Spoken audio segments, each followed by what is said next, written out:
We're delighted to have you join us for the session NPWI Bridging Boundaries in Corporate Water Stewardship.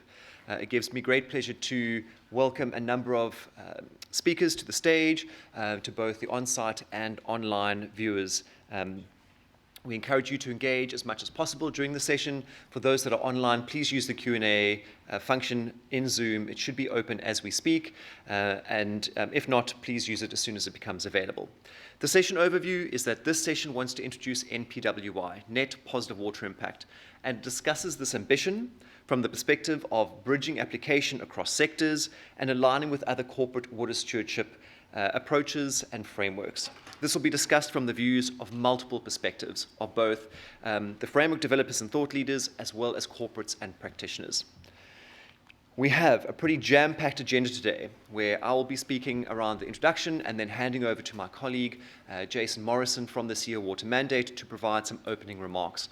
We'll go through an overview of net positive water impact to those that are maybe unfamiliar with the framework. We'll then have panel introductions, some real line share of the time around panel questions and discussions, a Q&A session with the audience and online participants as well, and then a wrap-up and closure to make sure that we close the circle.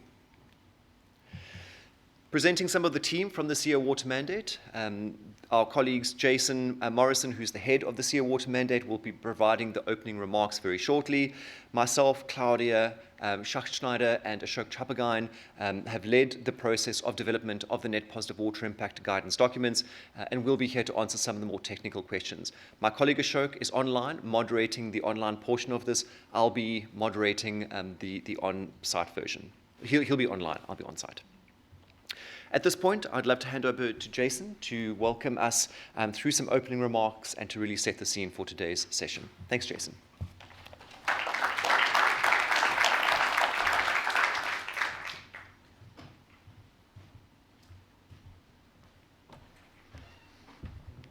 Thanks, Greg. Thanks, everyone, for being here. 2 p.m. on a Thursday. I'm just getting started. Come on, let's go. You guys tired?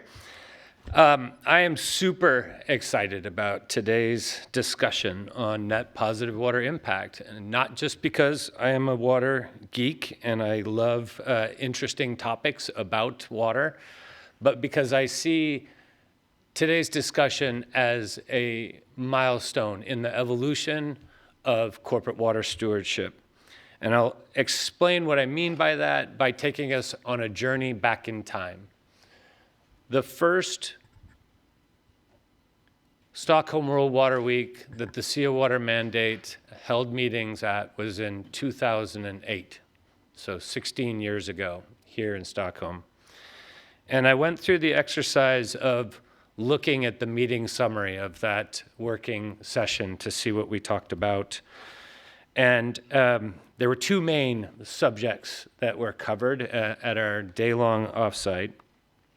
One was about supply chains and water stewardship, and the idea that companies that to date had mostly focused on their direct operations and operational efficiency were just starting to realize that practice was nascent about understanding supply chain and supply chain issues, and that it was very important that we thought about both the direct water use but the indirect water footprint as well when we think about stewardship.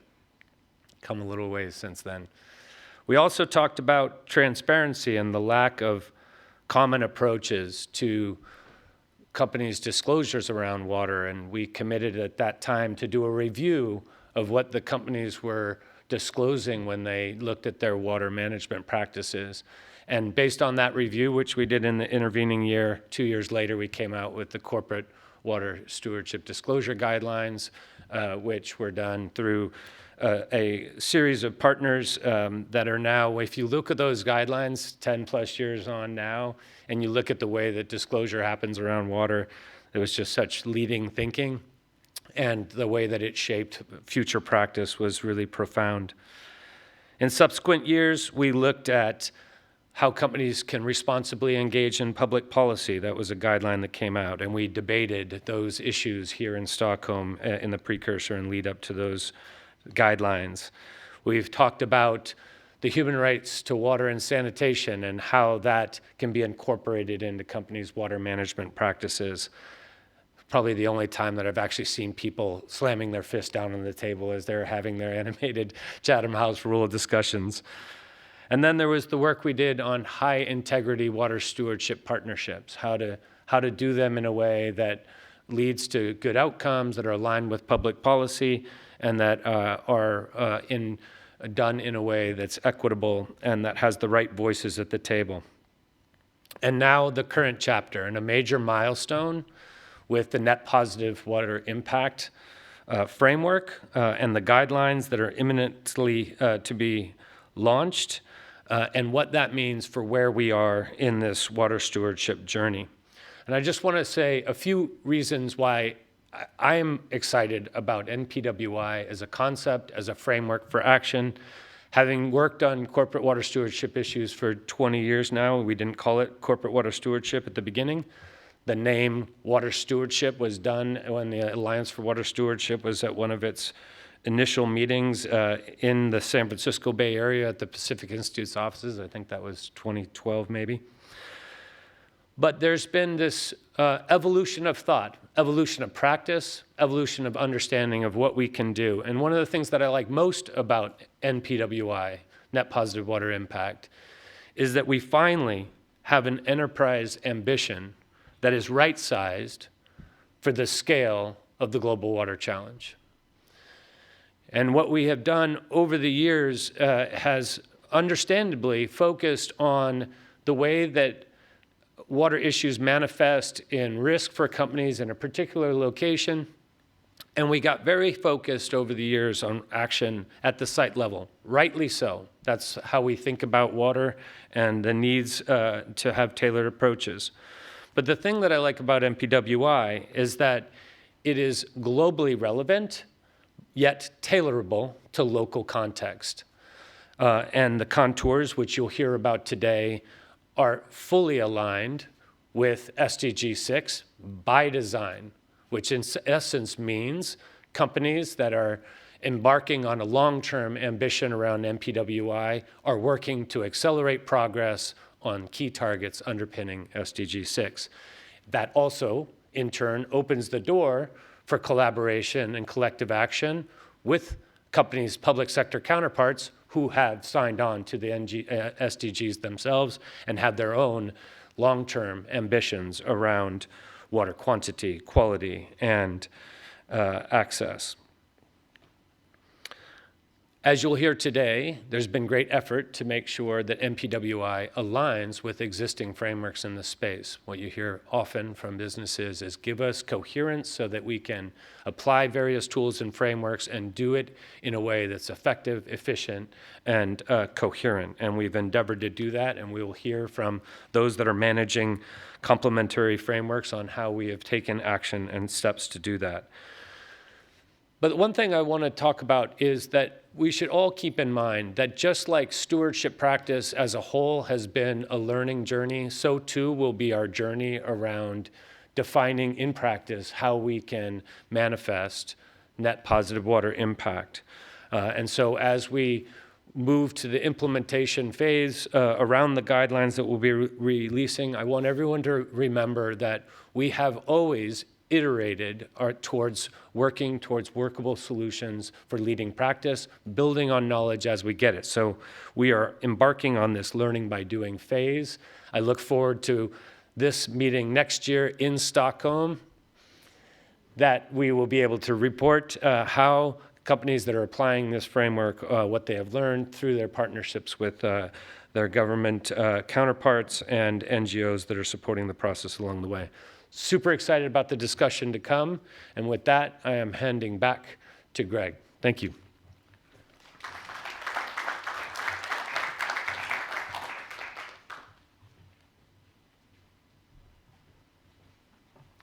Wonderful. Thank you so much, Jason, for that very emotive overview and start to what we hope will be a pretty exciting session. So please bring your energy as much as Jason did. At this point, I'll hand over to my colleague Claudia Schachtschneider, who will be presenting a high-level overview of the concept and framework of NPWI. Thanks, Claudia.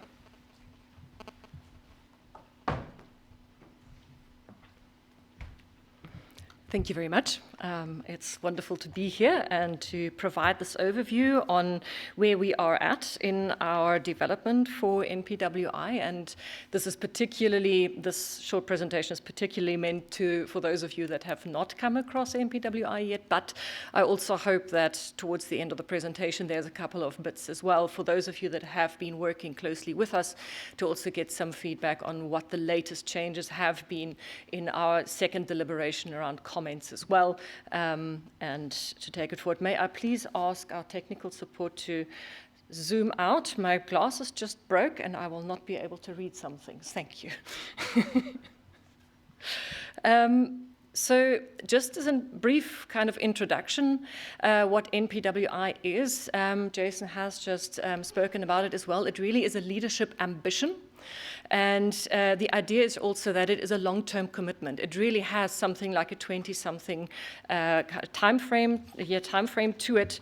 And it is meant to be implemented in water-stressed basins in particular, and it is also implementable at various scales, which means at the operational site scale as well as at basin scale, and that whole process is guided inside the document alongside 3 pillars, pillar 1, 2, and 3, that look at various aspects. One would be the operational impact at the site level, one at the operational footprint, and then the third one on collective action, which we've heard a lot about actually at Stockholm World Water Week this year as well.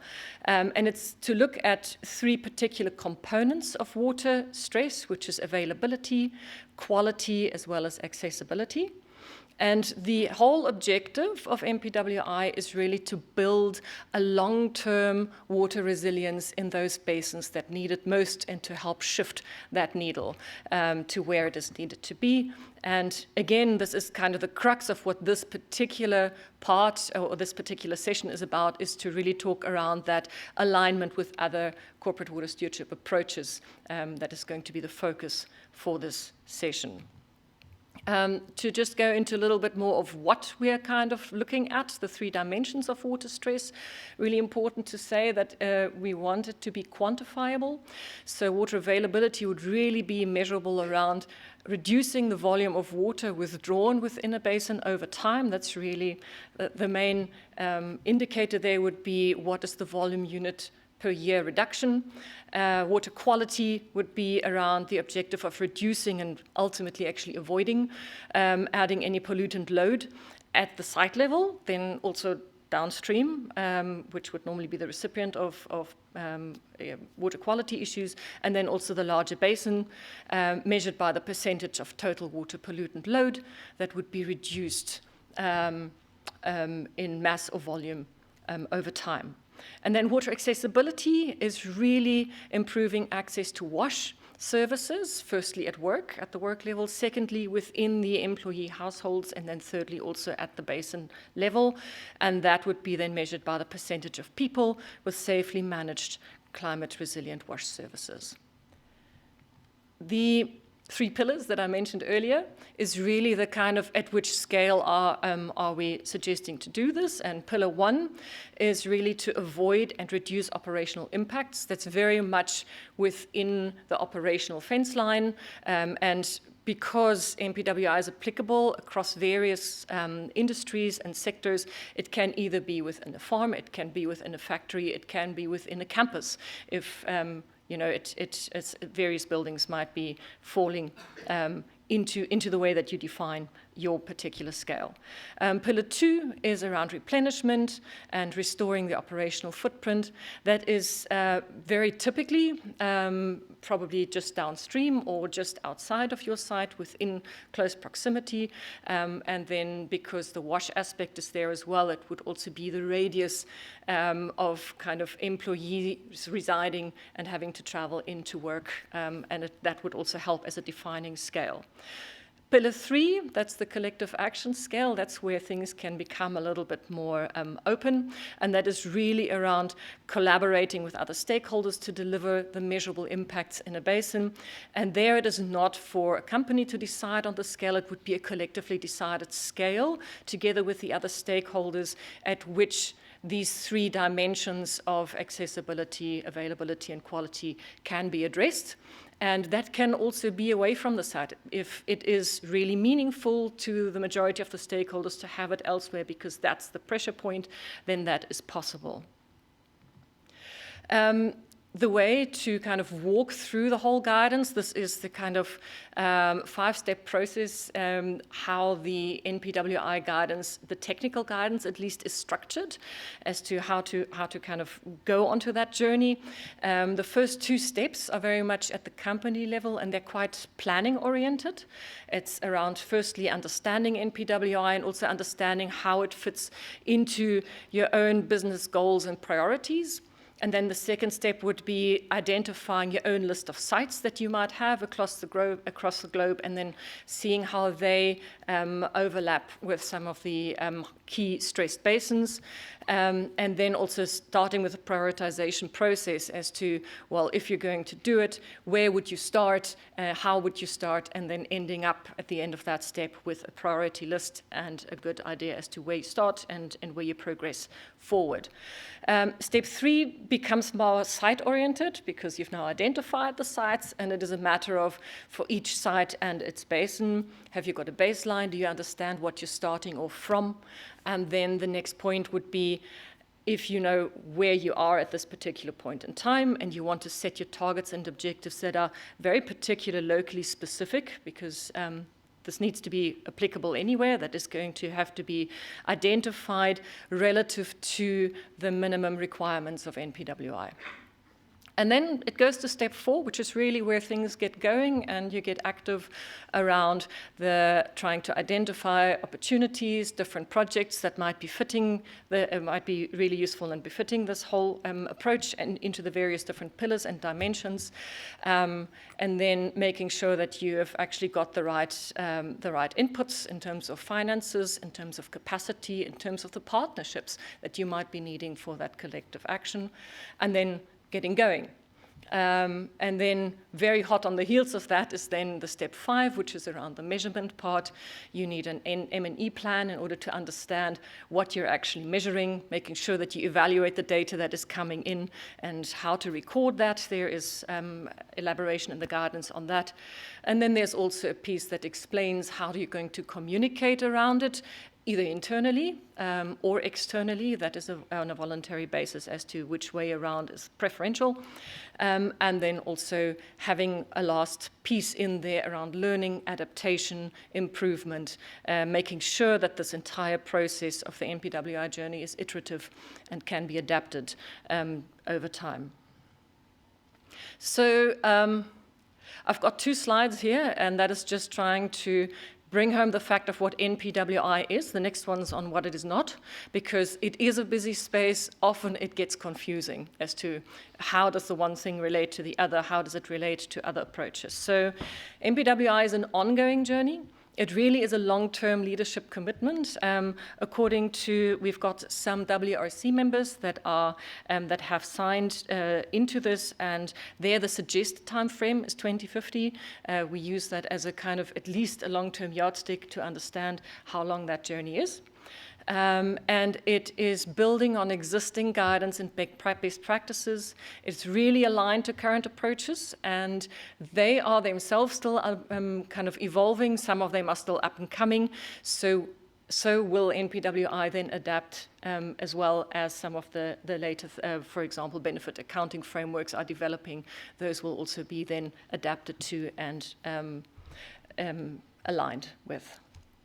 It is really principles-based. It's not prescriptive because it needs to be quantifiable, but also applicable at any location, at any type of company in any sector, really. So, and we really want this to be a trigger, especially for leadership, to really strive for meaningful improvements on water by really driving that focused action and behavior where it is really needed the most. And the concept of net positive, the idea is here really that companies should be reaching far beyond their own footprint. And that is in terms of availability, in terms of quality, as well as accessibility. And it is also an effort that should have clear and transparent internal and external communication when talking about it. What NPWI is not, it is definitely not a short-term performance improvement. And it is also not a new method, and I think we are belaboring that point. And it is also not a detailed action plan with tick box exercise. It really has, what we have in the guideline is a couple of examples, best practice examples, ideas in order to really help guide companies into the direction of feasible, good idea projects, but without being prescriptive about it. It is not for a company to do the bare minimum. And the best way to describe this, I guess, is in the volumetric way of saying that it's not becoming water balanced plus 1 liter. That's not what it is about. It's really going way beyond and really giving back far more than just what you would like to go for in terms of a water balance. And then it is also, thanks to the collective action component in Pillar 3, not something that a company can do alone. It definitely has to include stakeholders and collective action in at least one component of itself. So this slide is maybe one of the little snippet views of something that we've received a lot of comments on when we sent the first draft version for second comments. And because we were dealing with all the comments and fleshing out a lot of queries, our guideline had become a bit of a beast in terms of its size, and people were saying, no, we need this to be shorter, more concise, a little clearer, and a little more kind of segmented. So this is what we've done. And it now is going to, in September, it's going to be launched at the United Nations General Assembly, at least as the first workable version. And it is going to contain an executive summary and an NPWI introduction, maybe best for at the CEO level for a quick perusal and a quick understanding, more maybe for the sustainability team and anyone having to implement it, they can grapple with the far longer and detailed technical guidance document, and that goes hand in hand really with a step in practice, which is a document that then takes a hypothetical textile company in India that is trying to implement NPWI and how have they gone about this process step by step. So taking you through an example of what that might look like. And then also because we really want to open up NPWI to anyone, it's not just to CO Water Mandate endorsers nor the WRC members. It's available for everyone, but in order to make sure that there is a very specific explanation of how NPWI and WRC fall together, there's also a separate explanation on that, just to make it very clear and succinct of making sure that everyone has access, but what it means under the WRC commitment. I'm now heading into the direction of handing this over back to Greg for the panel discussion, and we're coming back to the main topic of the session, which is the crossing borders and how this aligns with other different approaches. So this is just a very brief overview. We've done extensive crosswalks to see how different SDGs, target setting frameworks, guidances, standards, tools can actually crosswalk and fit into providing information, data, and valuable support to the NPWI journey. And this little horrendogram here is not for you to necessarily understand. It's just to give you that visual impact of how intricately involved it is. So on the left-hand side, you see that five-step walking process of the 5 NPWI steps and the subcomponents of it. And all the arrows shooting across to the right-hand side is really into all the different approaches, and to give you an idea that we have seen some of those linkages. And a lot of our panel members that are going to speak just now are either companies trying to look at the implementation of it, or consultants that are looking towards the implementability on behalf of corporates, or it is actually some of the institutions that are really the architects and hosts of some of the frameworks and approaches themselves as well that we've crosswalked with. So with that, thank you very much, and I'm going to hand back to Greg.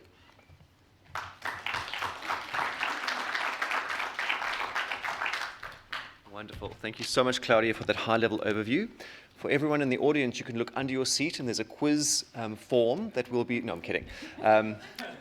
But just to say that, again, please come and engage with anybody on the technical team, or feel free to reach out to us if you do have any questions. We are trying to make this as digestible and applicable to different geographies and sectors. And if there is anything that's tripping anybody up, please come and speak to us afterwards. And again, just to reiterate that this is going to be an evolving piece of work. So as we apply this learning by doing approach, we are going to be pivoting to make sure that there are no pressure points throughout the journey. So at this point, it gives me delight in joining, in calling up the panelists. We have 6 highly esteemed panelists from a variety of sectors and organizations, everyone from the NGO thought leadership space through to a number of our piloting companies, as well as some NGO and practitioners, talking about the topic today, bridging borders. How do we implement across sectors, across scales, in a way that really does help move the needle in the right direction, and show net positive water impact across basins and across scales. I'm sorry, I'm happy to stand. Can you get one more chair? Excellent. We're getting one more chair up for you, Scott. Wonderful. So at this point, I'm going to whiz through our fellow thought leaders, and there are a couple of slides here just introducing everybody. If you can just raise your hand, I think it's pretty obvious who's who. But Kari Vigestol, Director of Water Security Science Innovation at the Nature Conservancy. We have Kirsten James, Senior Program Director for the Water Program at Ceres. We have Laura Weintraub from Limnotech, the Vice President there. We have Lucy Gerber, Water and Biodiversity Lead and Senior Sustainability Consultant at Qantas. We have the indomitable Scott McCready from the Alliance for Water Stewardship, who's the Chief Strategy Officer there. From 3M, Ambria MacDonald, Sustainability Manager and Operational Sustainability. Okay, so a really formidable panel. Thank you so much for joining us today. We're going to kick off with a couple of pre-assigned questions, and we thought, who better to start with than one of the piloting companies? So Ambria, thank you for joining us today. As a company which piloted the NPWI guidance in 2023, why did you raise your hand to being a part of the NPWI journey from the beginning, and what value do you see NPWI bringing to your operations in water-stressed basins? Afternoon, everyone. Can everybody hear me okay? Just turn the mic to you. Just a touch. There we go. How about that? Perfect. I can hear myself now. Thanks, Greg, to my esteemed panelists. Also, thank you, everyone, for joining us today for this pertinent discussion around net positive water impact. So how does it affect us? What are we thinking about? Why did we decide to pilot? So at 3M, we have a corporate purpose of our leveraging our passion towards science and applying those things towards life.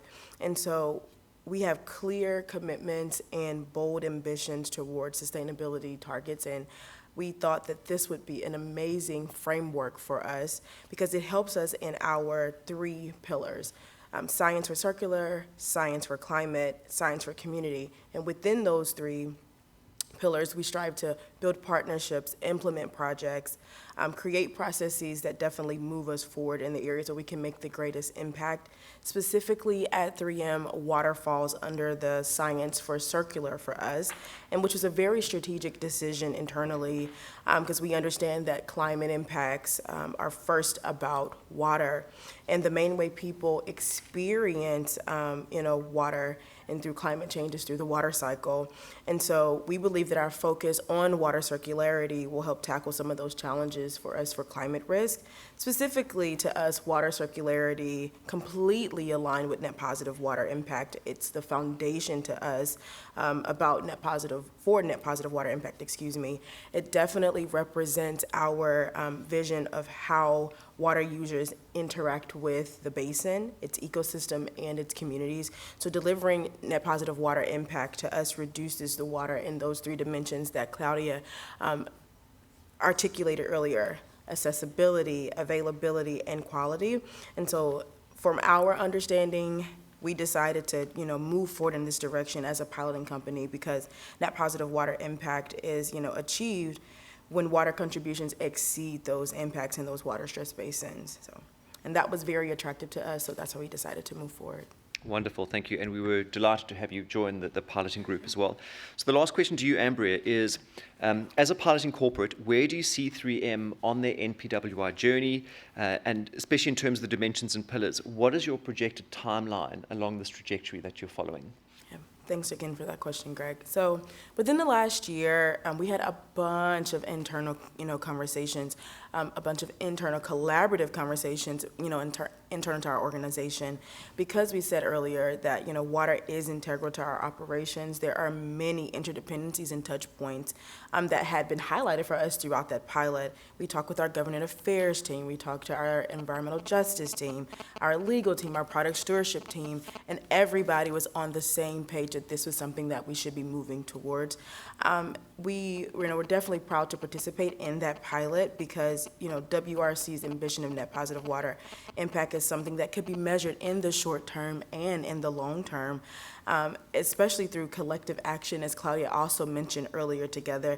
We believe that it's something that gets us forward faster. I think that's another CEO Water mandate goal. And so we also found that that was very attractive to us in helping us prioritize those basins and have the most impact. We also recognize that in the last year we had so much internal change. In April of this year, we our medical supplies spinned off into a company called Solventum. In addition, we appointed a new CEO just in May. I got an email probably like 2 days ago that says his first 100 days. And so because of these internal changes, it's also causing us to think strategically about what next steps look for us. And so net positive water impact is one of those things that we are taking to our stewardship team and thinking about holistically for the company, realigning and reassessing those goals. We have 3 water goals currently, 2 are expiring at the end of this year. And so this is pertinent time period for us to start thinking about like what's next. And so net positive water impact, we believe, is one of those places to help us start thinking towards the future. Wonderful, thank you.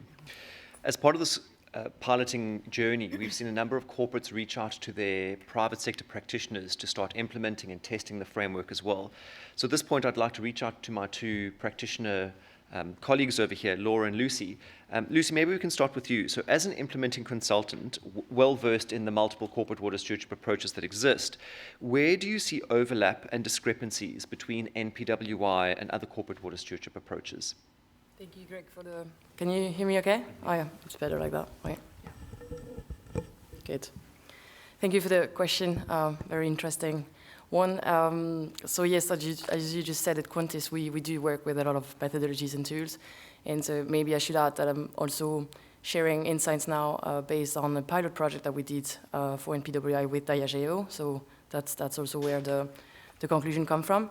And so based on that, we definitely think that the launch of NPWI is a great step towards having a standardized approach to basin impact measurement across several indicators, and I think that's definitely something that differs. We know that Claudia, you presented that before. There's really this accessibility part typically into NPWI that is not always in other methodologies, so I think that's definitely something where it differs. It's definitely a very useful tool for companies who really want to have a North Star. I think you didn't use that word, but it's really like this long-term ambition and commitment that includes, as I said, all essentials indicators, so that's really good. I guess where it differs too, and you mentioned that before, Claudia, it's not a new target setting methodology or anything like that, which is probably a good thing from our point of view, to be very honest. And it's in that sense, it's also a bit less prescriptive than other frameworks, and it comes with pros and cons, obviously, but the very big pros definitely is that it will allow maybe less mature or less initiated companies to actually start tackling the water journey, because it's a bit less maybe scary than other methodologies that might be a bit more strict. So that's a very good thing, because it's going to advance the water cause for sure.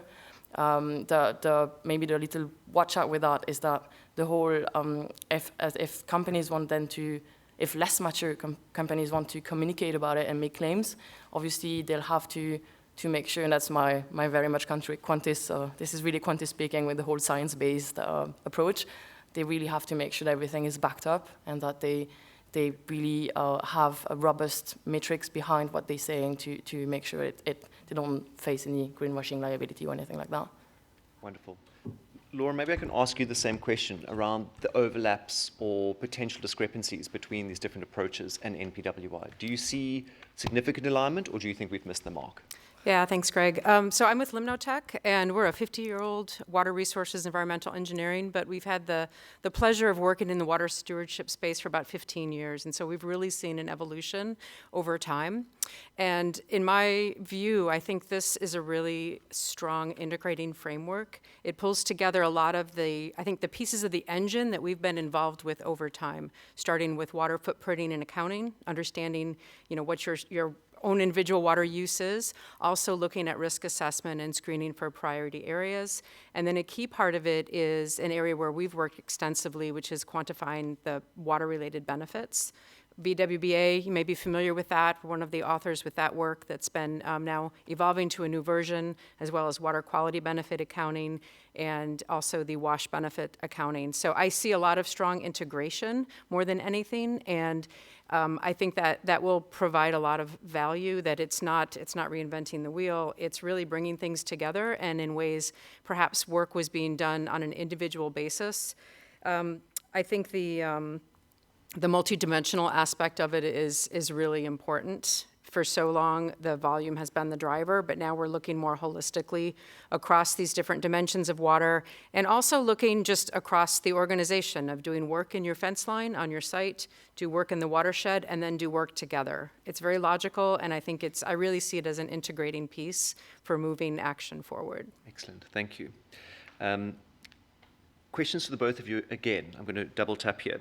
Do you think NPWI is for everyone? And Lucy, you already said that for some that are starting out the journey, it's pretty digestible and pragmatic. So do you think it is for everyone, or do you think it's better suited for specific sectors or geographies or something like that? So maybe you can talk about how open or closed the application is, the ambition. From you again. Sure. Yes, so indeed, I actually partially answered that question already before. It is, and again, this is coming from a point of view where we've seen enough methodologies in the last years. It's definitely at this stage applicable to all sectors, as you just said, because it's also, it's less, it's high level is not the right term, but it is really quite comprehensive, and it's not so prescriptive, so that really allows any sectors to really use it. And as you were saying, Claudia, it provides examples of how to do it, but it's not, then they will have to draw their own conclusions from it. So it's accessible to all. Also in the sense that, and I don't want to go too much into technical details here, but also typically in the sense that they can choose whether they want to use global data or local data, for example. So this is typically something, again, if we talk about the level of maturity of a company in the water journey, if they really mature, obviously as Qantas, I would say use as much data as local data as you can, but we all know this is a tricky topic, right? So they could, if they're really advanced, go for that. That's typically what we did with Diageo, because we were benefiting from the fact that we had piloted SBT and Step 3 with them, so we basically reused the same data and applied it to NPWI, so that allowed us to really run a thorough assessment. But again, if companies don't have that and they're less mature but still want to start, they can actually pick and choose and take global data. So I guess short answer to long story short, maybe that's the way you put it. Yes, I would say at this stage it's really open to all, and that's one of the good things about it. Again, maybe last line on that. Coming back to this fact that it's open to all, it's also very important, potentially again for less initiated companies, that they're guided through the assessment and the communication part of it, so that they really go the right way and do the right things, and don't do them alone. So Very encouraging. Thank you. Laura. Great, thank you, Greg. I think I'll just reiterate two things that were brought up in the introduction. One is that this is a leadership ambition. So I think companies that are ready to pursue this should be sitting in a very ambitious seat and be ready to take on that challenge. The other thing is the timeline, Claudia. You mentioned the timeline that is expected. It's not a near-term action to be done. So I think preparing for that and understanding that it's meant to be a longer journey. So those are two things that come to mind. Companies that have a holistic mindset, either now that's maybe a new perception or something from the start, and looking across those multiple dimensions of quantity, quality, access. I think that's important to know that if they already have that mindset as an organization, I know, Amber, you mentioned the diversity of your goals and your perspectives. I think that's really important. And those companies that have done a little bit of homework with respect to risk assessment, prioritization, I think that's a really good starting place for those. The last piece I'll say, and another piece is those that are already either inspired to or have a track record of working together in a collaborative environment will set a strong foundation for success pursuing this. And the final bit is being ready for a test drive. As you mentioned, this is a release of a sort of an early version. We know it's a long haul, and being open to adaptation of the method and flexibility as we move forward, I think is a good mindset to have as well going into it. Wonderful, thank you. Our key point is that the space is evolving constantly, and we need to be able to pivot and be dynamic as the corporates take this on. So thank you for those really great remarks. I'm going to jump across to our fellow NGOs, so welcome to the panel. Scott, I'm going to start with you, the rose amongst, or the thorn amongst, whichever. But as a fellow NGO in the corporate water stewardship space, how does NPW align with your organization specifically and the guidance and standard offered by AWS? Thanks very much. Can everybody hear me? Mm-hmm. Thanks very much, Greg. I've been piloting speaking slowly at Stockholm, so let me know how that pans out. How does it relate? I have a philosophical and a technical response to that. So the philosophical response is, as several people have said, NPWI lays out an ambition. Why is ambitions important? Ambitions excite companies. Exciting companies, leadership in companies, CEOs. CEOs buy-in makes things happen.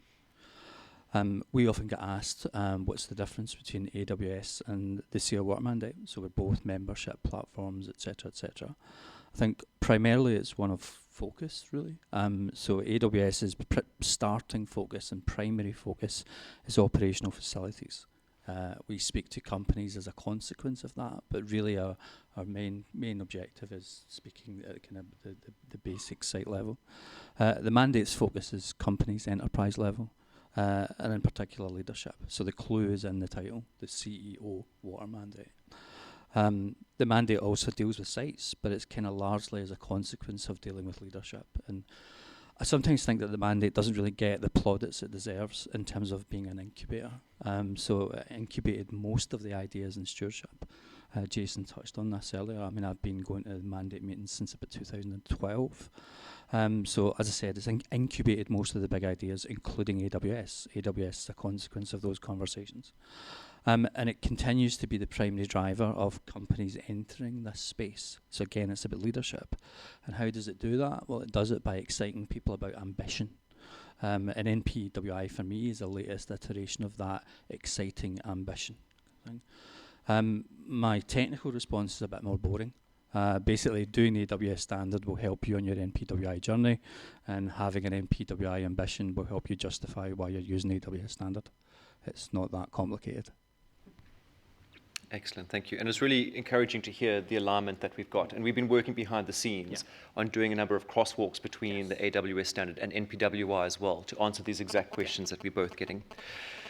Kirsten, there's a number of alignment pieces that we've been working on as well behind the scenes, and a lot of people don't necessarily know what behind the scenes or under the hood. But I'd love to put some of the work that Ceres is doing as well. And so the question to you is, how is your work with the investors in the Valuing Water Initiative helping to advance the NPWI pillars? Yeah, great. Well, thank you, Greg, for having me here today. So Ceres, we're an NGO based in the U.S., and as you alluded to, one of our key stakeholders and partners are investors. So really coming at the issue of water and other sustainability challenges from an issue as a shareholder of corporates, what is the risk associated with some of these issues, like not having enough water or having too polluted water. So as part of this, the investors are very keen to engage with companies and have these conversations about what they're doing to mitigate this risk and what opportunities are out there to advance their ambition. And so, sort of with this theory of change, Ceres worked with a group of leading investors from around the globe and launched the Valuing Water Finance Initiative 2 years ago this month. So it's been underway, and this is an investor-led initiative, so the investors are the ones leading the way, and they are engaging with companies in food, beverage, apparel, and high tech to start off with. And they're engaging these companies to really ensure that they're appropriately valuing the water resource and then acting to mitigate risk. And right out of the gate, the investors said, okay, we really need to have sort of a guiding light or a North Star. And so together with Ceres, we co-developed with the investors with a lot of input from many of you all in the room, what should that framework be? What should that North Star be as investors think about, these risks to them as shareholders and to the corporates and engaging with those corporates? So bringing us to your question, Greg, with that background in mind, I think this set of what we call corporate expectations for valuing water, does very nicely align with the dimensions that you laid out across water quantity, water quality, and access. And a lot of the ambition that will ultimately underlie progress towards on those dimensions of water. So just to get a little bit more specific, the 6 expectations that investors have laid out are: 1, in the realm of quantity, that companies do not negatively impact water availability in water scarce areas across their value chain. When it comes to water quality, very similarly, that companies do not negatively impact water quality across their value chain. And then when it comes to water access, companies contribute to the social, economic, and ecological resilience of the communities they interact with. And then the other 3 pillars I'll just mention are all very much enablers or, working together on, board oversight is a pillar that investors are working with companies, ensuring that they have the right structures in place and oversight on these important issues. Public policy is another key pillar that they're working with companies on. How can they engage at the local, regional, national level to ensure that the enabling factors are there to advance, these expectations? And then ecosystems. How can we protect and restore ecosystems to also, contribute to advancing these ambitions? So these ambitions that investors have laid out are actually through 2030. Definitely, a high bar, and a lot of the, commitments and target setting, that we've talked about already today, and all throughout Water Week are going to be the actions and the metrics that investors look at as they're assessing, are companies that we own really sufficiently mitigating the risk in these areas, and are they moving along that ambition spectrum towards 2030 in a sufficiently, speedy and at scale that they need to meet that high bar. So I think, the vision here that investors have of companies through 2030 definitely, I think, aligns with, the vision of NPWI, and a lot of the actions and tactics, that will feed into that are something that investors can really support as companies move forward in their journey. Wonderful, thank you. And I'm always encouraged to hear the alignment message being mentioned by both you and Scott as we go through. And I was playing NPWI bingo as you were going through the 3 to tick off as we were going. Scott, I'm going to jump back to you because, as I've mentioned up front, and I think you mentioned as well, the corporate water stewardship space is an evolving one. Yes. And as thought leadership stuff comes down the pipe, we all have to adapt, both from the standard perspective as well as the thought leadership projects we all put out as NGOs and the practitioners implement. What role do you see NPWI playing in that evolutionary space? And you started sort of covering some of the points as a kind of guide star, but maybe you can elaborate on those. Yeah, I think I'll work forward from CSRD and CSDD and all that sort of stuff, which is kind of the conversation having a lot of people. So where next for stewardship? I mean, the big change in the stewardship world is the regulation. So regulation changes the dynamic for the voluntary sector. It changes in a number of ways. So firstly, CSRD ESRS 3, for example, that's a victory of this community kind of thing. It's a consequence of this community. It's sort of like leading companies and NGOs basically dreamt up what water stewardship is and raised the bar on ambition in terms of corporate practice on water, and regulation responded to that. Now what that does is it creates kind of essentially two new tracks kind of thing. So the first track would be like the 99% of companies that don't go to COP, they don't come to Stockholm, they're relatively smaller, they may be nationally focused, or they kind of like, they may be a kind of sub-tier part of big brand supply chains. So how do we engage those? I think one of those is the opportunity that CSRD, et cetera, represents. So one of the things we've learned from voluntary disclosures is that disclosure doesn't necessarily equate to action. So we have to create systems that kind of help them, that are accessible. One of the things we're talking about is ISO standards at that corporate governance level, and ISO standards at a site level that are kind of an accessible bar kind of thing, and also backed up with kind of like the power and the reach of the ISO system. But that then leaves us with what we are, which is the leadership group and kind of like the leadership ambition group. And I say that it's the leadership companies that come here and that are part of the mandate, part of AWS, et cetera, that are like the 1%. Now that 1% is really important because essentially they set the agenda. So if you think that CSRD is a consequence of voluntary leadership, then what we actually have now is an opportunity to further define leadership, to further define what good looks like, to raise the bar. So I see NPWI as a part of that process in terms of raising the bar again. It's sort of like because if we've won in terms of winning the argument and regulation through CSRD, the leadership companies will always have a need and a desire and an ego to go further and further. And I think the organisations that work with those have a need and a desire to go further and further, and that's our responsibility, and I'd see NPWI as part of that. Wonderful, thank you. And raising the bars, ironically, where I'm going directly after this session. So I think we're on a good path here. Corey, I'm going to reach out to you now because we've been speaking about this evolution. And as we've mentioned up front, and Jason and Claudia also mentioned it, NPWI is going to be very dynamic. We're going to pivot depending on where these pressure points are, what the needs of corporates are, excuse me, and evolve as needed. So what are the critical points that you feel NPWI developers, like myself and Claudia and other colleagues, need to consider going forward to advance corporate water stewardship and resilience building? We certainly don't want to rest on our laurels, so what do we need to consider going forward? Yeah, great question. Great question. Maybe I'll use this, yeah, as long as it doesn't. And just to give you context to my remarks, so I'm with the Nature Conservancy, and we're a global conservation organization, and we are working really hard to build resilient watersheds around the world in partnership with all kinds of partners, including deep engagement with the corporate sector, given their outsized impacts and dependencies on these watersheds. So I think the most important thing for me is that we need to maintain that vision of, we can get caught up in the numbers and the methodologies, but we need to maintain that vision of reduction in basin stress and that long-term basin health and resilience. For NPWI and other protocols, there are a lot of details embedded in all of that, and we can get a little lost in there.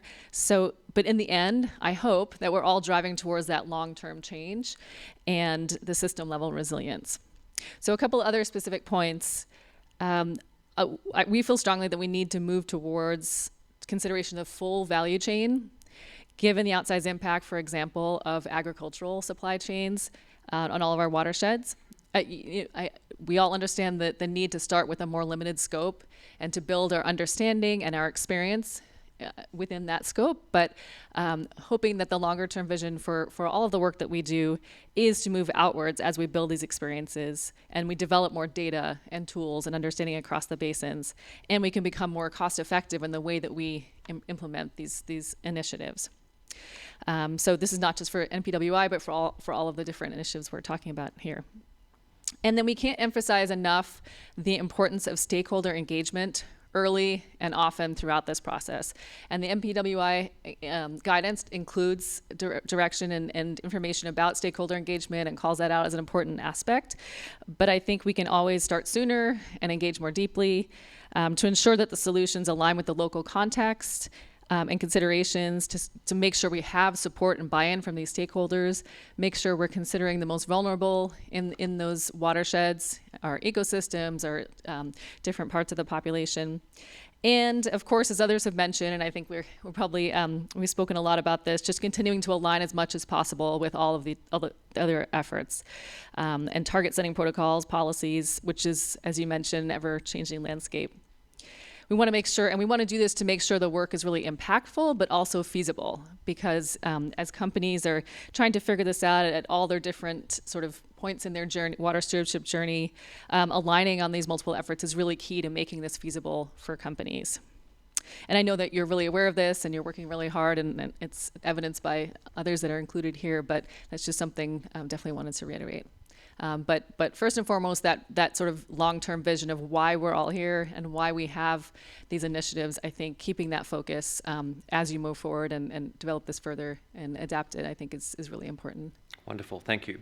So the last question that I'm going to ask to the panelists, and Claudia, I may jump in with one for you as well, a surprise question, is Corey, we were all part of, many of us sitting on the stage are all part of collective action initiatives as well.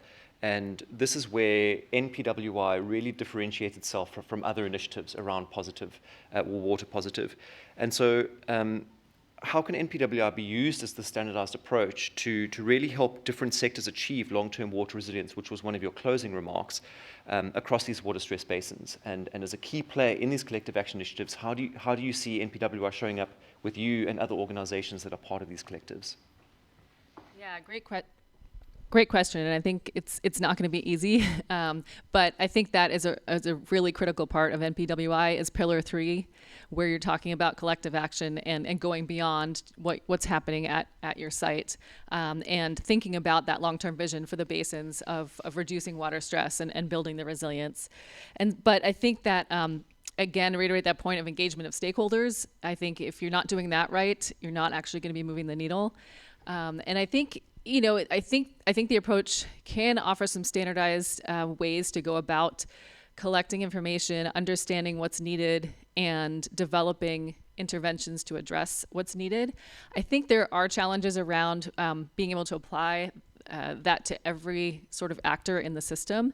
And I think the success of whether or not an approach like NPWI and the Pillar 3 is, particularly in actually reducing water stress depends on the challenges you're facing in the basin and the drivers behind those challenges.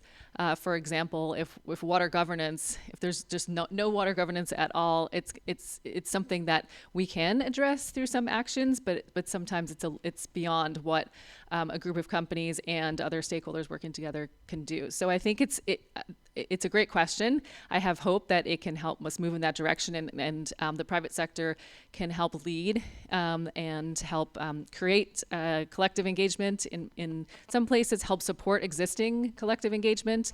I think there's many places where that's already in place with the right stakeholders, with a variety of actors, government and private sector, civil society and community groups.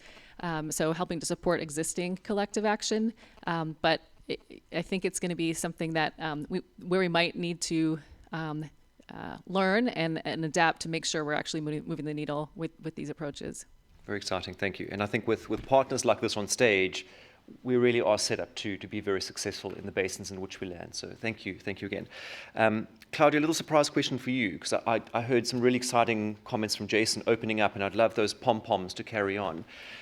What are you most excited about with regards to NPWI? Because we've heard some really great responses around alignment, engagement, moving that needle, long-term resilience. What are you most excited about? Well, I guess as one of the people that has been in the trenches dealing with the alignment and integration of comments, I think having been able to work through these comments, integrate them over time, and now actually having this piece close to launch is an extremely exciting piece for me. And I think what really buoyed me this last few days was to sit in a couple of sessions, and equally to you, what you just said is playing the NPWI bingo. As I was listening to various benefit accounting, kind of presentations, a lot of the collective action work, some of the stuff that you were presenting as well as AWS, I was going, yep, this is covered, that's covered, that's covered, that's covered. So we're touching on many points points. And I can see that, I think generally that alignment around corporate water stewardship is really now starting to happen. So it's kind of, I've got a friend who always talks about the storming, norming, and performing in various relationships, and it feels as if we're heading into that norming space, and that is, for me, probably the most exciting part. Love that. Thank you. So at this point in the day, we've got about 15, 20 minutes of open discussions from the audience. And whether these are technical for myself and Claudia or anything that you heard from the panelists today, we'd really encourage some input from the audience to make this as engaging as possible. We also have our online participants as well. I have my handy phone in my pocket, and we have an online moderator who's going to be WhatsApping me some really tough questions. So please feel free to raise your hand at any point to ask any of the questions that you may have around NPWI. Excellent, we've got two here.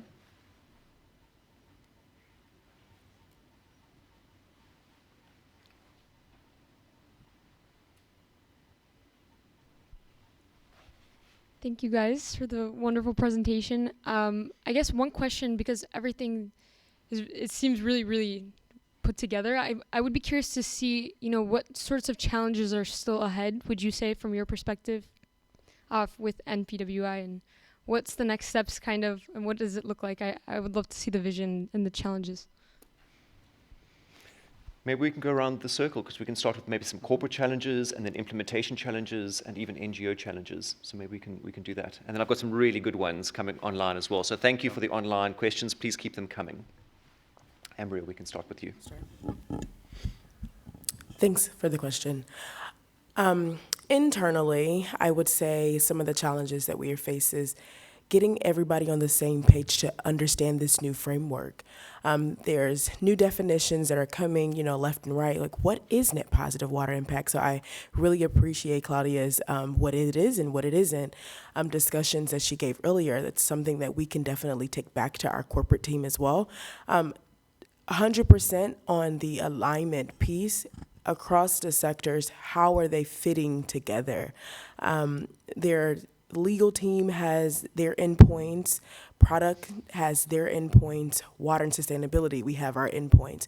And so making sure that all of the people are speaking the same language, understanding the same definitions has been a challenge, even as a part of the pilot. Making sure all of the language is legally acceptable, et cetera, has been one of the pieces that we've had to put together. So.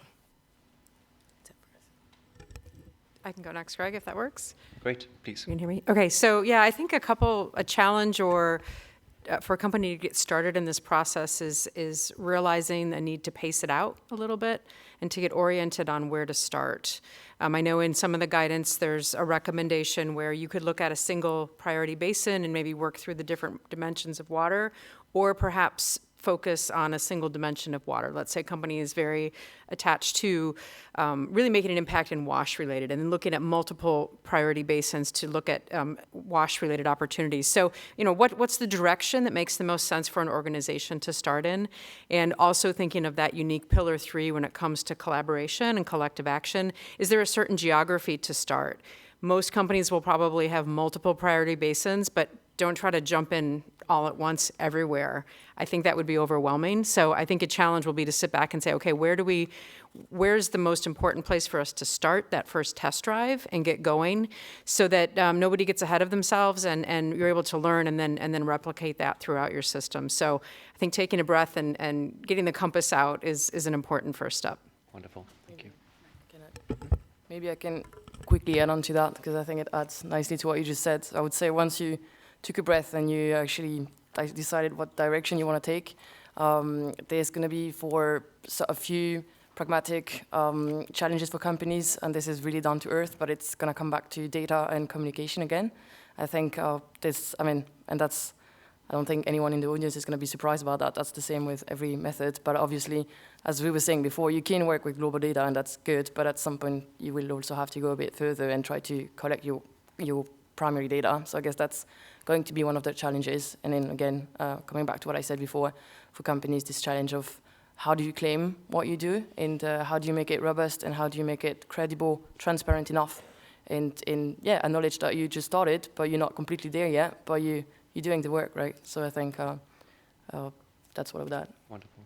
Yeah, and I'll just add on to that. I think also really ensuring that we're monitoring and tracking progress. 2050 is quite a long way away. As I mentioned, the investor expectations are towards 2030. I know a lot of great work is already being done that feeds into these dimensions and pillars that we talked about. So, how can we make sure we're headed in the right direction? And a tool that Ceres uses frequently is benchmarking. So, we recently released a benchmark against how companies are progressing with those investor expectations. That's a tool we'll repeat every few years, which could serve as a resource in, seeing how some of these pillars are progressing. And I know you all have some tools that you'll be looking at as well. So hopefully they all comprehensively can just help support companies and make sure we're heading in a right direction. Excellent. Kirsten, I'm going to ask you to hold on to the mic because a really great questions come through literally about that investor landscape and the timelines here. So from Peter Newborn, it says, your description of the importance of the perspectives of investors is really useful. The investors, as you mentioned, are looking to protect the interests of shareholders. And so the question is, why should a shareholder looking for a financial gain over a period from, say, 1 to 5 years care about the status of water availability in a basin over the longer term, 5 to 25 years? Will their focus not simply be on enough water for the company's activities, site operational level, for example? Yeah, no, I think that's a good question, but I think there's a few elements to this. I mean, the investors that we're working with are institutional investors. That means, the pension funds that folks are feeding into and asset managers. And so, these investors collectively are representing nearly 18 trillion in assets under management. So, they're investing, for the long term of these pensions and their members, and they are investing across all sectors and, have holdings in companies in all geographies. And so, I think some of these systemic changes that they're really driving for with this initiative, and of course through this subset of companies, which will trickle down into, value chains and just have a domino effect, is really core to the long-term performance of their entire portfolio over time, since water is touching all sectors and all geographies. So I think it is really critical for that longer-term vision. Excellent. Ironically, a follow-up question around investors, but I think this can also go to Ambry and others on the panel as well. So from Abel Dugang, water stewardship has been more successful with investors with global markets. So what strategies are necessary for investors or companies, potentially, with local markets for NPWI? So how do we take it? Is NPWI just for the global or the multinational, or can we start applying it to the local situations as well? Sure. So we believe it does. It absolutely applies at the local context. That's where they're going to feel the effects immediately anyway, especially around our sites and manufacturing locations. Specifically internal to 3M, we have started just last year some environmental justice efforts within the communities where we do operate. 3 sites came up as priority for us within the last year, and we went into those communities. We listened to them. We heard the impact that our operations may have been having within that community. And so then we started to act. That has helped not only us prioritize other locations where we operate, but definitely help us set targets towards lessening our impact in those communities. So definitely has an impact in the local context that we can then scale up throughout. I won't give away too much, but a lot of the collective action that we have started to do is within the Mississippi River Basin, and where we have 33 sites currently. And so we are listening attentively to those communities. And so we're taking what they're saying back, applying it to our overarching goals and targets. So I say yes. I mean, it's a really good question.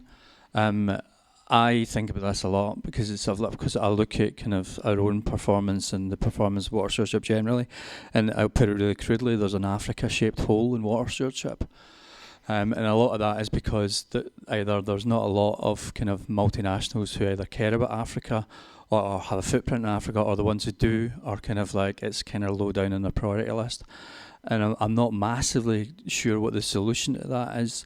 I think it's an opportunity for us as a community to kind of get to grips with that, because ultimately that is kind of like this can't just be a kind of globalized value chain thing, but at the same time the dynamic as well is that actually the more scale we have in the globalized value chains, the more evidence we have that this is something which creates more buy-in for the public sector in kind of places to actually see the value in water stewardship, and also to see that also creates incentives for the multilateral development banks and commercial banks, so that we are speaking to development banks, the German development bank who invest in a South African commercial bank, and then embedding water stewardship in the terms of their loan conditions and so on and so forth. So it's a big topic, and it's a long journey, but it's sort of, I'm optimistic. Wonderful. I'm going to go back to the floor. I saw a couple of hands over here, one in the front as well. Thank you very much for your clear explanation and good discussion.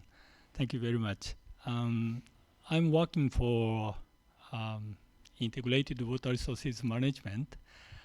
It is mainly in public sectors. So I think watershed management or water resources development and management is still done mainly in public sectors, and I think NPWI net positive. I'm very sorry. It is my first time to hear this abbreviations, and I think it is very good because it has given a net positive to the waters. So my question is still watershed management and water management is mainly done by public sectors. So how do you relate it or communicate with the public sectors? So that is my question, because to make a positive impact to water or basin. Thank you very much. Excellent. That's a great question. Thank you. I'm happy to start off, and then please feel free to jump in at any point. So again, what I mentioned up front is that Pillar 3 clearly just makes NPWI distinct from other approaches by really strengthening the collective action component of driving change in a basin. And so as part of this collective action, we hope that our corporate partners, with our practitioners, with our NGOs, partner with the public sector and really start making meaningful strategic investments where it's going to have the most impact. I sat in on a session this morning where it was looking at the investment potential of nature-based solutions, and 83% of investments today in 2023 was the last count, is made by the public sector. And the corporate sector still accounts for only 3% of investments in nature-based solutions. So it's a drop in the bucket, literally and figuratively. And so it's only through those strategic partnerships with public sector, with other NGO partners, with others, users and stakeholders in the basin, that we can really start making this catalytic change. And so I think that's where the public sector is going to come in. Part of our program that we've got within the CO Water Mandate is looking at these 100 priority basins and finding basin champions within each of these, either a corporate player or some kind of conglomerate between corporates and other players, but really leading the charge in creating strategic partnerships with public sector, with other agents and actors in the basin in order to move that needle in the way that we need to see some positive change happening. Can I pick up on this? Thanks very much. It's a good question. So along with the CO Water Mandate and GIZ, the German Development Agency, AWS was part of a thing called the WASA Forum, Water Stewardship Accelerator Forum, and that looked at public sector engagement. And we conducted some research with the Water Integrity Network to map out the good examples of the water stewardship engagement with the public sector. Now there are some really good ones, but there's not a lot. There's not as many as there should be. And I think a lot of that is because partly we haven't really proven the benefits of water stewardship at a kind of a place-based level, and then another aspect of it might be that actually our own efforts have not really been as joined up as they could be. So to allude to what Greg's talking about the 100 basins, as a community, what we're trying to do is to focus our energies and our skills and our different convening and set places to do stuff at the same time. So working in the same places at the same time on the same things, but having different kind of solutions and complementary skill sets. And I think through that, we can begin to evidence the value of water stewardship to the public sector. Because the public sector needs a business case to engage just as much as a business does to engage with water stewardship. But it's an evolving space, but it's definitely a priority. Yeah, I think it's a really important question, and I tend to agree. I think that the public sector, they have a mandate in many cases to deliver on safe, clean water to people, and they're whether they're doing that in an adequate way in different places across the globe, it really varies. But when we've worked on building these resilient watersheds within our work, working with the private sector has been a really important part of that. In many places where there might be gaps in nature-based solution, for example, proving the business case, in getting some energy going around addressing some of the gaps in the basin, private sector has come to the forefront and been a little bit more willing to take the first step and to test things out and to pilot things. But in most of the places we work, our intention is to integrate those ideas and the momentum and to actually scale up by working with the public sector. So for example, in a watershed, working with the water utility to embed in the long term, inclusion of investing in the source watershed as part of how they operate. But sometimes it takes those actors that are more innovative in some cases to get that going. So I think it needs to work hand in hand. And my hope is with NPWI that, at many stages along the way for Pillar 3, there's engagement with the public sector in both understanding the challenges, what work has already happened, where the gaps are, and then in designing what the solutions are. It should be done hand in hand with the public sector along with community groups and others. But yeah, thanks for bringing that up. I think it's really important. Great comments. We can have a couple more questions, and then I'm going to hand over to Claudia to start wrapping up the session.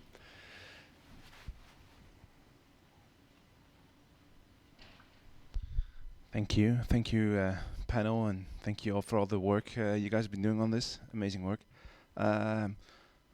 Going on collective action and the public sector, I was wondering, for collective action, you need collective vision, right?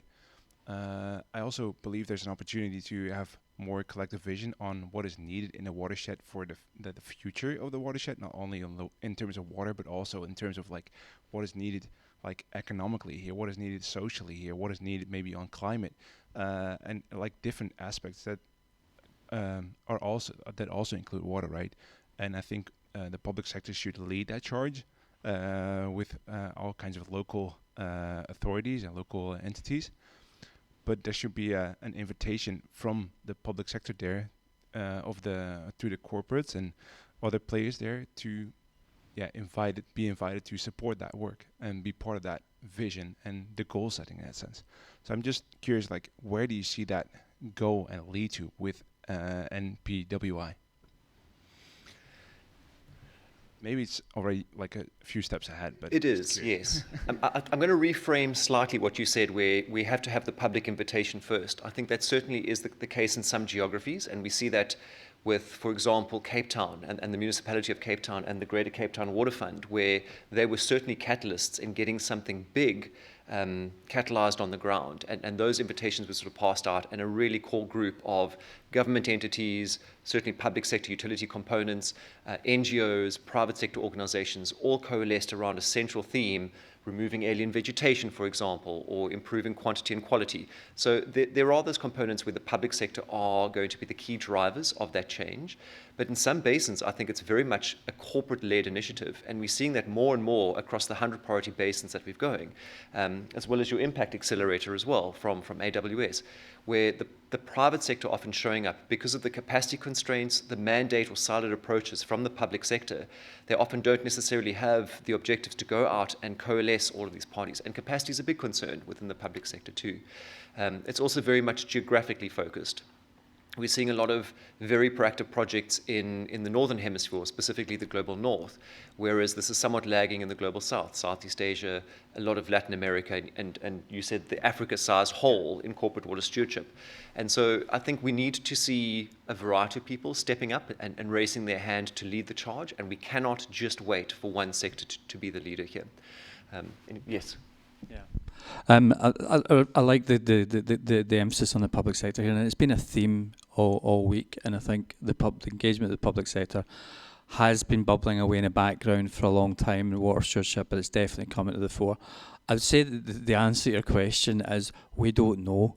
I think we're collectively going to try different approaches in different places at different times, but bring it back to leadership.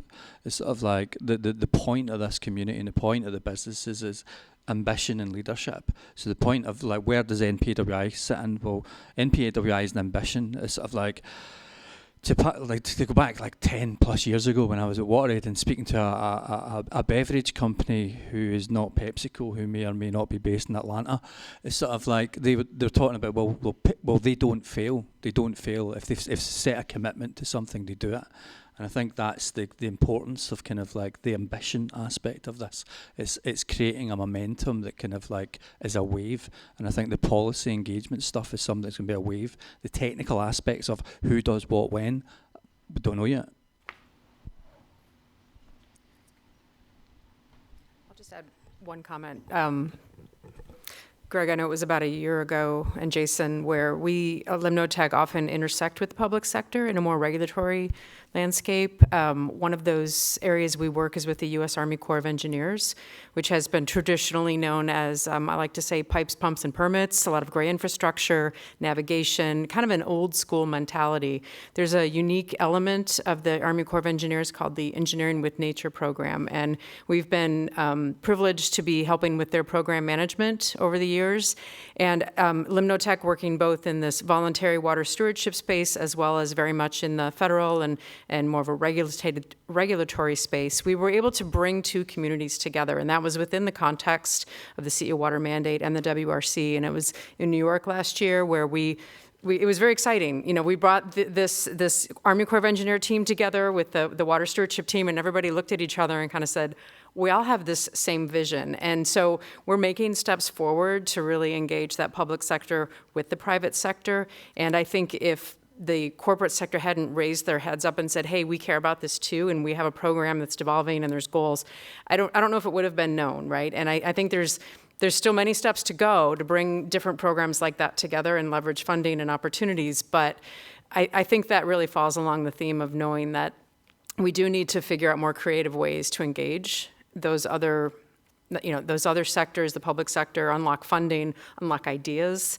everything along the way. So I see this as one way to maybe not quickly, but bring these communities together and hopefully move everything in a very collaborative environment. Can I just say something else? Because I realised that Peter, a newborn, who I guessed was that question, and I'm trying to avoid him sending me an angry email kind of thing. What we talked about was about kind of like public sector engagement and collective action. There's another aspect of public sector engagement that's been well mapped out, like sort of like the guidance that's been produced by the mandate, etc., and other aspects of it, which is the role of corporations and the water governance of a country. So are you doing your permits? Are you a member of your water users association? Are you playing the part of holding up and maintaining the governance of that country? I think that is kind of fundamental. That's immovable kind of thing. But the bigger thing of like, well, what's the opportunity for the public sector in relation to the private sector? We're seeing things like the Freshwater Challenge, and there'll be other things that happen. Excellent. I'm unfortunately going to have to close the questions one very quickly because we've got about 4 minutes left. We just need to wrap up as well. Go for it. Thanks, this will be a short one. Just as an inventory, how many people are from public sector here in the room? Can we get a show of hands of who's in the public sector? Not enough. But they're showing up, which is really exciting Yeah. to see, because Yeah. there have been some sessions with 0, and so this is a really a strong start. Okay, no, that was because I'm also public sector. Okay, And I've there we go, always been 5. involved in corporate sector. So therefore I think it's important to step in a different sector and to experience and evolve it and to build bridges. I love So- that. so- Thank you. Yeah. And please come down and engage after the session as well. If there are any questions around how to use NPWI as this guiding star and create this alignment, this complementarity between our sectors, between our approaches, let's keep this conversation going. Regrettably, we can't keep the conversation going because we're at time. But Claudia, firstly, I'd love to thank the panel very sincerely for some really candid responses and just to show how we're all working together within sectors and across sectors as well. So thank you so much, everyone, for your time. Please join me in thanking a really great panel. Claudia, I hand over to you with the last 2 or 3 minutes that we've got for some wrapping up. I am going to very quickly just cherry pick a couple of the kind of key pieces that I heard from everybody and just to kind of highlight them again. So, Ambria, from your point of view, as a corporate that NPWI has kind of almost helped around some of your internal strategic alignment and thinking around how to go about water and how to address that. That I think was one of the kind of key highlights from what you were saying for me. This is going to get interesting because I've got everybody a couple of times, but from Lucy, I think one of your really nice insights was the pros that NPWI would allow less mature companies to actually come and enter the kind of journey of water stewardship, with the caveat as well at the same time that if someone is new in the journey and is super excited about it, that there needs to be some checks and balances and very careful verification before making any claims, because there is always in this space a risk for greenwashing, and we fully acknowledge that. I think, Laura, your kind of summary point was that NPWI kind of at this point forms a bit of an integrating piece, and I like that way that it's almost like it's pulling all the pieces of the engine together into one type of framework. I think that was a very nice image that you presented here for us. And then also that you kind of said, well, now that the engine is in and the framework is there, can we take it for a test drive? So that's, I think, the way to summarize what I heard you say. Scott, thank you for your input in terms of saying that ambitions are there to excite companies, and especially if the leadership gets on board or maybe into the car, it actually does get driven somewhere. So that has been a very nice additional comment there. Kirsten, you've outlined a lot of you've actually been more practical in outlining some of the crosswalks in terms of between your own approaches and NPWI, and showing how the different dimensions, for example, do kind of tick the boxes, and that is something that investors like to see. And you had another comment, and I was about to go straight to that. Where is it? Oh, yeah, and then also to kind of say that in terms of the long-term journey, that water touches everything at different locations and in different sectors, and that is that kind of vision that should drive investors as well to look beyond the next 5-year term limit.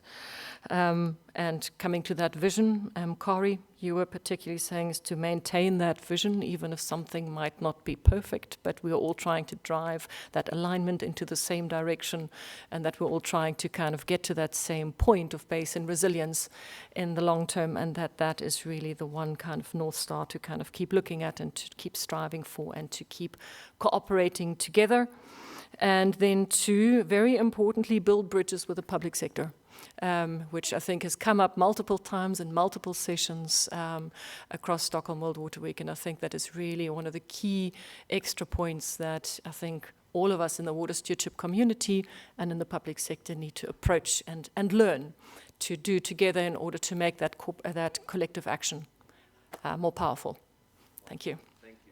So we've come full circle. We started with the topic, NPWI, bridging borders across sectors, and we closed with it as well, bridging borders across sectors. So a really nice summary there. So thank you, Claudia, so much. Please thank me again. Join. I did the same at AWS. Please join me again in thanking the panelists. Thank you.